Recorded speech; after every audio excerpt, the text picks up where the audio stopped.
बिस्मिल्लाहिर्रहमानिर्रहीम। This is doctor Shahana और आज हम समझेंगे एनेस्थेटिक्स और anaesthesia. Before going further you can see on the screen कि आप इसको लाइक कर सकते हैं, इस चैनल को, और सब्सक्राइब कर सकते हैं। Get started. सुब्हानल्लाहि व बिहम्दिही अदद खल्क़िही व ज़ीनत अर्शिही व रिज़ा नफ्सिही व मिदाद कलिमातिही। अल्लाहुम्मा सल्लि अला मुहम्मद। रब्बि इश्रह ली सदरी व यस्सिर ली अमरी वहलुल उक़दतम मिन लिसानी यफ़क़हू क़ौली। अल्लाहुम्मा अरिनल हक़्क़ हक़्क़न वरज़ुक़ना इत्तिबाअह व अरिनल बातिला बातिलन वरज़ुक़ना इज्तिनाबा। एनेस्थीसिया एक ऐसे प्रोसेस का नाम है जिसमें हम जो है वो पेशेंट को इस तरह डील करते हैं कि उसके अंदर जो रिफ्लेक्सेस हैं सारे वो खत्म हो जाएं and there will be the loss of consciousness. तो एनेस्थीसिया का मतलब है कि कोई पर्टिकुलर पार्ट में या ओवरऑल जो पूरी बॉडी है उसके अंदर रिफ्लेक्सेस खत्म हो जाए। It is the reversible loss of the response to the noxious stimuli. Here noxious stimuli क्या है? वो सर्जिकल प्रोसीजर जिसके लिए पेशेंट आया है हॉस्पिटल में ताकि जो उसकी मुसीबत है, जो परेशानी है, वो खत्म हो जाए। It is of two type. Mainly इसकी बहुत सारी क्लासेस हैं, लेकिन अगर हम अवेयरनेस की बात करें पेशेंट की तो उस हिसाब से we have two classes of the general anaesthesia. When this anesthesia is associated with the loss of consciousness and when this anesthesia is associated with the local one। अगर ये localized है तो फिर हम कहेंगे इसे local anesthetics। So in local anesthetic there will be consciousness। The anesthetic drug will be localized to specific part।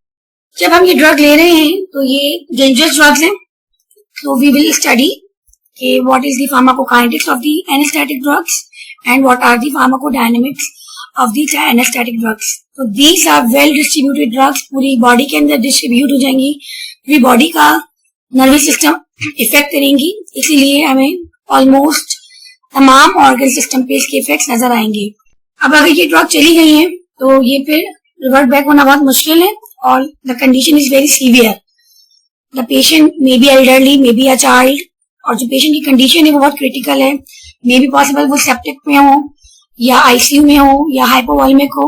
तो इसमें हमें ये एक इमरजेंसी सिचुएशन है, बहुत ही फास्ट हमें चीजें लेके चलनी होती हैं और बहुत ही एक्यूरेसी के साथ चलनी होती है। तो what we want to do is to maintain some basic values and some higher things जो कि हमें कंसीडर करनी है एनेस्थेटिक्स में।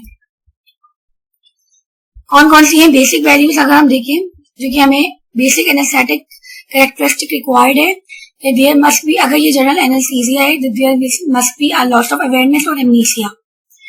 पेशेंट को नहीं पता हो कि क्या होने जा रहा है, क्या हो रहा है, तो इससे करना ये होगा कि कंडीशन बहुत हॉरिबल हो जाएगी और फिर वो रिएक्शन बहुत का सीवियर होगा पेशेंट का। Along with that basic requirement है कि जो एयरवे है वो सिक्योर हो, लंग्स के अंदर कोई क्लॉगिंग नहीं हो, जो अपर रेस्पिरेटरी ट्रैक है उससे जितने भी रूट्स आ रहे हैं, माउथ है या इसोफेगस है, वहां से कोई भी गैस्ट्रिक कंटेंट एस्पायरेट होके लंग्स में ना आए। फिर सीवियर पेनफुल कंडीशन है तो there must be a strong analgesic drugs. फिर न्यूरोमस्कुलर जंक्शन भी सप्रेस हो, ना सिर्फ सप्रेस हो बल्कि स्पाइनल कॉर्ड भी रिफ्लेक्सेस ना से दे सके। There will be no movement in response to the stimuli. Furthermore, we have to minimize the all autonomic responses to the surgical stimuli। जब भी कोई surgical stimuli होगा उसके दोनों responses बढ़ जाएंगे और parasympathetic भी बढ़ जाएंगे और sympathetic भी बढ़ जाएंगे। तो what we want to do is to suppress the or to maintain the autonomic nervous system to the normal physiological condition। जो normal condition है हमें autonomic वहीं तक रखना है। Then we have scarlet muscle relaxation, क्योंकि सर्जिकल प्रोसीजर में usually कोई ना कोई मसल कट हो रहा है और जो स्कैटल मसल है वहां पे ज्यादा मूवमेंट आती है, वॉलंटरी मूवमेंट आती है, तो हमें वॉलंटरी मूवमेंट को भी स्टॉप करना है। What do we want to achieve with the anesthesia at higher center? अगर हम हायर सेंटर की बात करें तो बाकी ये जो ड्रग्स हैं ये तमाम बॉडी में आफ्टर दी एब्जॉर्प्शन ये तमाम बॉडी में डिस्ट्रीब्यूट हो जाएंगी और ये हार्ट में, लंग्स में, जीआई में, तमाम ऑर्गन को ये इफेक्ट करेंगी। तो what we want to do कि जो उसकी वाइटल्स हैं पेशेंट की वो मेंटेन रहे। कार्डियोवास्कुलर सिस्टम अगर देखें तो कार्डियक आउटपुट मेंटेन रहे, ब्लड प्रेशर मेंटेन रहे, ऑर्गन परफ्यूज रहे लेकिन ब्लीडिंग भी ना हो, यानी हार्ट यानी ब्लड प्रेशर भी नॉर्मल रहे, ब्लीडिंग कम से कम हो। लंग्स जो है वो प्रोटेक्टेड रहे, जो वेंटिलेशन रेट है वो मेंटेन रहे, जीआई में नोजिया वॉमिटिंग ना हो, क्योंकि पेशेंट अनकॉन्शियस है।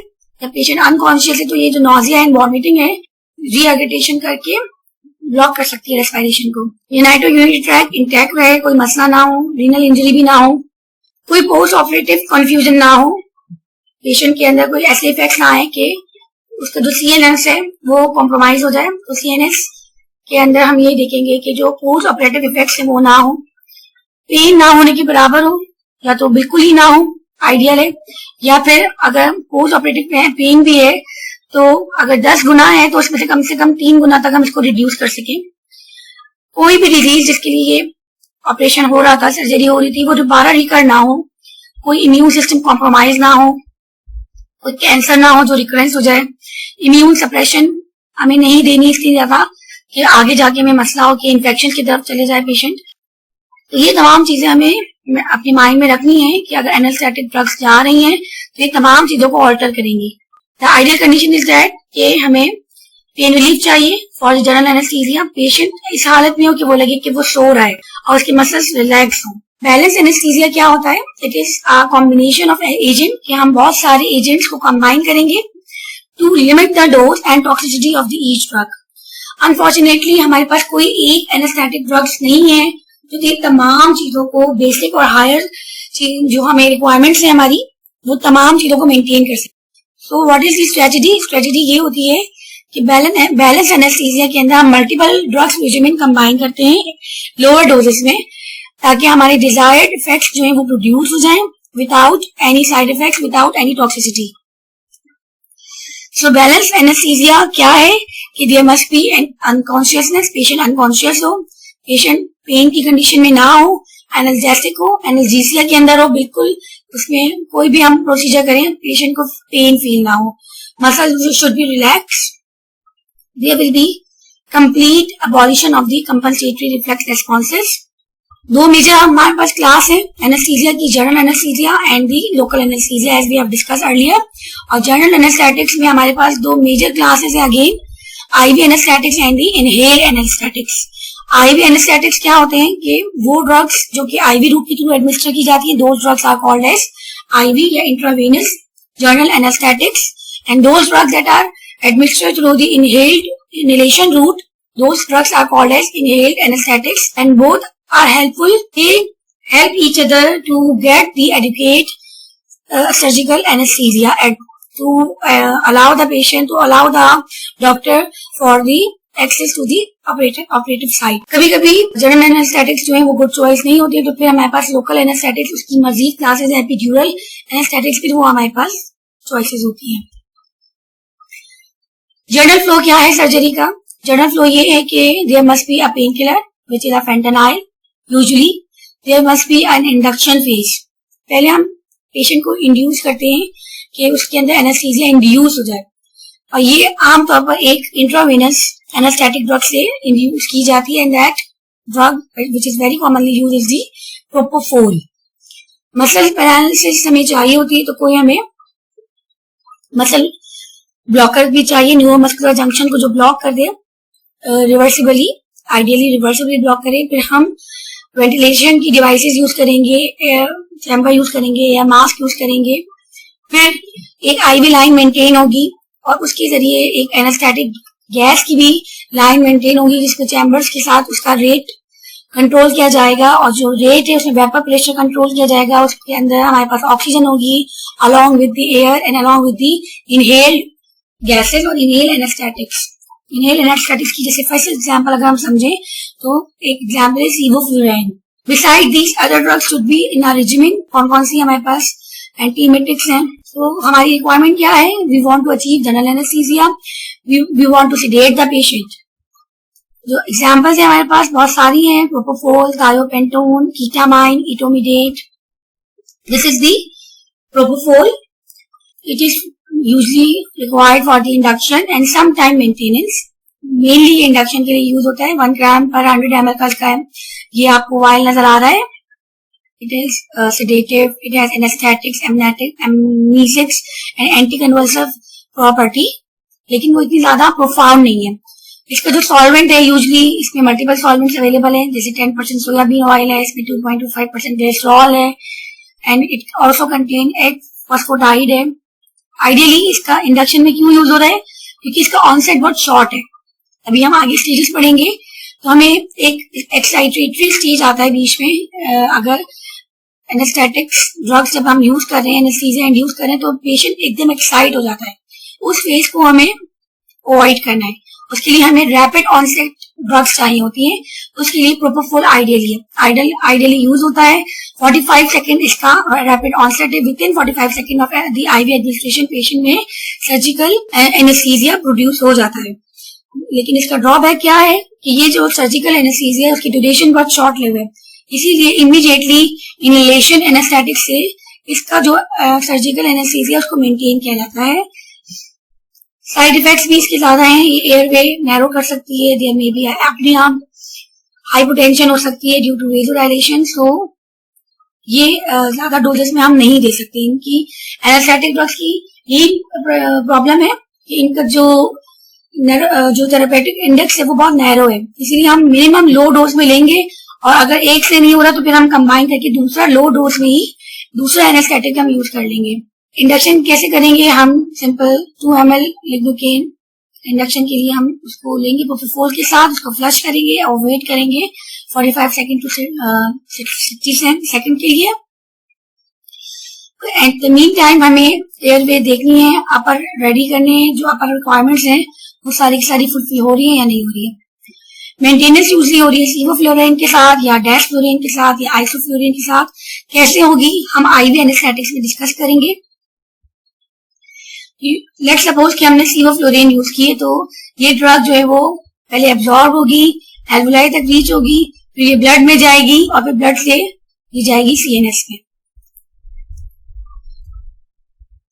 इसकी एक कंसंट्रेशन है जो कि एब्जॉर्ब हो रही है, and this concentration is considered as the potency. तो मिनिमम एल्वुलर कंसंट्रेशन में हम देखेंगे कि ब्लड में कितनी एब्जॉर्ब हो रही है। एक्चुअली एल्वुलाई और ब्लड के दरमियान ये जो कंसंट्रेशन है ये बैलेंस करेगी। अगर ब्लड के अंदर कम है तो ये फौरन ही इक्विवेलेंट अचीव कर लेगी और फौरन सीएनएस में पेनिट्रेट कर जाएगी। अगर मिनिमम एल्वुलर कंसंट्रेशन हाई है तो फिर ये टाइम लेगी। इसलिए जिनकी मिनिमम एल्वुलर कंसंट्रेशन कम है वो उनका जो ऑनसेट है वो रैपिड है। So one minimum alveolar concentration is the concentration that result in the immobility in about 50% of the patient when exposed to the standardized skin incision. It means कि एक MSC हम उसे कहेंगे कि तकरीबन 50% पेशेंट के अंदर immobility हो कट लगने पर। These are some minimum alveolar concentration values। इसमें नाइट्रस ऑक्साइड की सबसे ज्यादा है, डैशफ्लोराइन की 6 है, सीवोफ्लोराइन की 2 है, इनफ्लोराइन की 1.7 है, आइसोफ्लोराइन की 1.4 है, हेलोथेन की 0.75 है, मिथॉक्सीफ्लोराइन की 0.16 है। तो आइडियली इनफ्लोराइन एंड आइसोफ्लोराइन की आइडियल मिनिमम एल्वुलर कंसंट्रेशन है। ये कैसे है हम इनहेलेशन एनेस्थेटिक्स में डिस्कस करेंगे। अच्छा, आज का हम एक अच्छी बात भी कर लेते हैं कि हम बीइंग अ मुस्लिम हम अपना आपको रिकॉल कराते हैं कि सूरतुल असर जब साहबा एक दूसरे से मिलते थे तो सूरतुल असर सुनाए बगैर एक दूसरे से जुदा नहीं होते थे। तो सूरतुल असर का एक तर्जुमा देख लेते हैं, 2-3 मिनट इसमें लगेंगे, आप चाहें तो स्किप भी कर सकते हैं। कसम है तेजी से गुजरते हुए जमाने की, बेशक तमाम इंसान यकीनन खसारे में हैं, सिवाय उनके जो ईमान लाए और नेक अमल करते रहे और आपस में हक बात की तलकीन करते रहे। तो अल्लाह ताला कसम खा रही तेजी से गुजरते हुए जमाने की। कसम क्यों खाते हैं अल्लाह ताला? कि अल्लाह ताला उस चीज को गवाह बनाना चाह रहे हैं। तो अल्लाह ताला जमाने को गवाह बना रहे हैं कि आप तारीख का मुताला करके देखें तो जमाना गवाह है कि तमाम इंसान वाकई खसारे में है। खसारा क्या होता है? जैसे हमें लगता है कि हम अगर कोई किसी के घर में कोई मुसीबत आ जाए, कोई परेशानी आ जाए, कोई फैक्ट्री जल जाए, कोई कारोबार में नुकसान हो जाए, जॉब चली जाए, कोई बीमारी आ जाए, कैंसर डायग्नोस हो जाए, तो ये खसारा लगता है ना। पैसे नहीं है, गरीबी है, अमीरी नहीं है, अमीरी है तो परेशानी है वगैरह वगैरह, इख्तियार चला गया। लेकिन ये सब दुनियावी खसारे हैं। अल्लाह की नजर में, कुरान पाक की नजर में खसारा क्या है? जो लोग आखिरत में नाकाम है वो खसारा है। ठीक है, तो अल्लाह ने हमें पैदा किया है, हमें हमारा यकीन है कि आदम अलैहिस्सलाम को अल्लाह ताला ने दुनिया में उतारा था आजमाइश के लिए, और हम सब हज़रत आदम अलैहिस्सलाम की औलाद हैं। तो ये खसारा ये है कि हम दुनिया में लग के आखिरत को भूल जाए। तो मायूसी के अंधेरे में ये रोशनी की किरण है कि अगर हम ये 4 काम कर लेंगे तो हर किस्म के खसारे से बच जाएंगे, दुनिया की भी और आखिरत की भी। कौन कौन से 4 काम है? ईमान लाना, अच्छे अमाल करना, बाहम मिलकर हक की ताकीद करना, बाहम मिलकर सब्र की तलकीन करना एक दूसरे को। पहले है सिवाय उनके जो ईमान लाए। तो ईमान अमन से निकला है। अमन क्या होता है कि हम सुकून में आ जाए, पीस में आ जाए, परेशानी खत्म हो जाए, एंजाइटी ना हो, डिप्रेशन ना हो। और इस्लाही मायनों में हम तस्दीक करते हैं तमाम अंबिया की दी हुई खबरों की। ईमान के दर्जात हैं जिससे हम इस्लाम में दाखिल होते हैं, वो कानूनी ईमान है, ये दुनिया में मुफीद होगा। और फिर हकीकी ईमान है जो कि आखिरत में मुफीद होगा, और इसमें हमें दिल में एहसास हो हर वक्त मुस्तैज़र हो कि अल्लाह ताला ने हमें दुनिया में पैदा किया है और हमसे हमारे किए का हिसाब होगा। हमारी अक्सरियत मुसलमानों की हकीकी ईमान से महरूम है, हमें इसको बढ़ाने की जरूरत है। कैसे बढ़ाएंगे ईमान हकीकी, हम कैसे हासिल करेंगे? एक हदीस में आता है कि इंसान फराइज के जरिए जो है वो सबसे पहले अल्लाह से करीब होता है, अल्लाह का कुर्ब हासिल करता है अपने फराइज के जरिए। तो जो जिम्मेदारी अल्लाह ने हमारे ऊपर डाली है, जो फर्ज किए हैं, वो तो लाजमी अदा करने हैं। फराइज में सबसे पहले हमें शिरक से बचना है, नमाज अदा करनी है, रोजा रखना है, हज, ज़कात, ये सब हम पर फर्ज है। ये बुनियाद इस्लाम अला खम्सिन वाली हदीस है ना, उसके मुताबिक। तो पहला तो उसूल वही है कि हम सारे अपने फर्ज अदा करें कि ये हम पे फर्ज है, हमें इसका जवाब देना है। फिर हम सोबत सादिकीन में शामिल हैं, सच्चों के साथ बैठे। जब सच्चों के साथ बैठेंगे, सच्चों की सोबत में इख्तियार करेंगे, तो फिर हमारा ईमान बढ़ेगा। हमें एहसास होगा कि देखिए सच बोलेंगे, दुनिया का नुकसान हो रहा था तब भी सच बोला। फिर मुताला सीरत करें, हुजूर सल्लल्लाहु अलैहि वसल्लम की जिंदगी का मुताला करें कि हमारे प्यारे नबी सल्लल्लाहु अलैहि वसल्लम ने कैसी जिंदगी बसर की, उन्होंने कितनी आजमाइश उनकी जिंदगी में आई, दीन के रास्ते में भी, दुनिया के रास्ते में भी। पैदा हुए तो क्या क्या उनको मसाइल का सामना करना पड़ा। बहैसियत इंसान, अल्लाह ताला ने उनको इंसान बना के हमारे लिए भेजा, हमारे लिए नमूना भेजा। तो हमारे लिए लाजिम है कि हम अपने ईमान को बढ़ाएं, हुजूर सल्लल्लाहु अलैहि वसल्लम की सीरत का मुताला करें। लाजमी है हमारे ऊपर कि हम रोज देखें कि वो कैसे रहते थे, उन्होंने क्या क्या आजमाइशें बर्दाश्त की। इससे हमारे अंदर शुक्र की कैफियत पैदा होगी। फिर अल्लाह ताला की आयात पर गौर व फिक्र, अल्लाह ताला की बेशुमार आयात है कुरान पाक में। कई आयात में अल्लाह ताला हुक्म दे रहे हैं, जैसे कि सूरतुल असर में हुक्म दे रहे हैं, इसमें कोई गौर व फिक्र के लिए कोई अल्लाह ताला ने सूरतुल असर में इशारा नहीं दिया।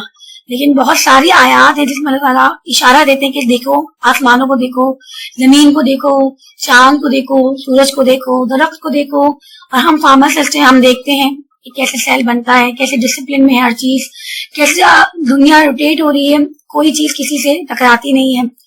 हम लोग गाड़ी भी चलाएं तो अगर जरा सा बैलेंस खराब हो, एक बंदा चला रहा है तो उसको कितनी एहतियात करनी पड़ती है ना। तो दुनिया चल रही है, दुनिया के काम चल रहे हैं, कोई गड़बड़ नहीं हो रही। इवन जो इंसान काम करते हैं उसमें गड़बड़ नजर आती है, लेकिन दुनिया के निजाम में कोई हमें ऐसे झोल नजर नहीं आता। तो यकीनन ये इशारे हैं कि दुनिया को पैदा करने वाला, बनाने वाला अल्लाह सुब्हानहू तआला है। फिर हमारे अपने अंदर, हमारी पैदाइश में, हम इंसानों में कितनी निशानियां आयात अनफुसी हैं कि हम देखें, गोलाग जमीन देख, फलक देख, फिजा देख, मशरक उभरते हुए सूरज को जरा देख, कि हमारे अपने अंदर अल्लाह ने कितनी निशानियां पैदा की। एक आंख भी हम निकाल के देखें तो इसमें हजारों सेल्स हैं, मुख्तलिफ किस्म के सेल्स मिल जाएंगे। इसके सेल्स लंग्स से मुख्तलिफ है, लंग्स के सेल जीआई से मुख्तलिफ है, जीआई के सेल्स ब्रेन के सेल्स से मुख्तलिफ है। तो हर एक मतलब पूरे इंसान के अंदर एक नमूना है कि उसके अंदर ही एक वैरायटी है, पूरी दुनिया उसके अंदर आबाद है। तो उसमें भी एक सोचने की बात है। फिर आयात कुरानी है सारी, तो ये सारी निशानियां हैं जिसके जरिए अल्लाह के साथ हमारा ताल्लुक मजबूत हो सकता है। उससे ईमान हमें जब जिंदा होगा, उससे हम अमल की तरफ राग़िब होंगे। अब जैसे मैं मेनिंजाइटिस पढ़ा रही हूँ बच्चों को, तो मैं उनको बहुत मेनिंजाइटिस से ही समझाती हूँ कि देखिए, मेनिंजाइटिस का जो प्रॉब्लम है ना, उसमें सिर्फ एंटीबैक्टीरियल इफेक्टिव नहीं होंगे, एंटीवायरल इफेक्टिव नहीं होंगे, उसमें हमें एंटी इन्फ्लेमेटरी देनी पड़ेंगी, सिम्टम्स भी खत्म करने पड़ेंगे और इन्फेक्शन भी खत्म करना पड़ेगा, और रेजिमेंट में ड्रग देंगे।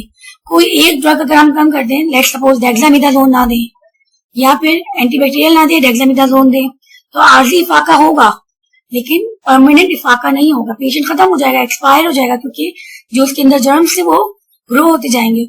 इसीलिए सिर्फ अगर हमारे जो सोसाइटी है उसका मसला क्या है, वो एक चीज को लेके पकड़ के बैठ गया है।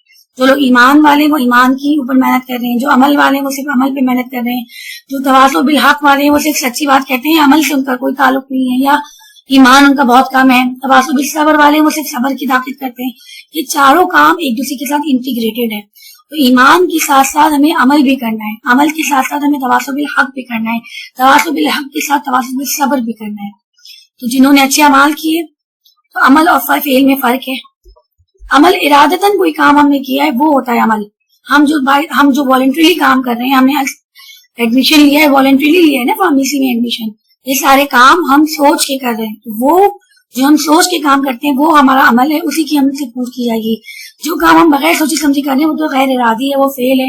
वो काम तो हमारे ऑर्गन भी कर रहे हैं खुद ब खुद, हार्ट खुद ब खुद पंप कर रहा है, सिक्रीशंस खुद ब खुद निकल रही है जीआई से, खाना खुद ब खुद हजम हो रहा है, यूरिन खुद ब खुद बन रहा है, और भी बहुत सारे हमसे काम ऐसे हो जाते हैं जो खुद ब खुद हो रहे हैं। लेकिन अमल का हमसे पूछा जाएगा। अमले सवाल कौन कौन से होंगे?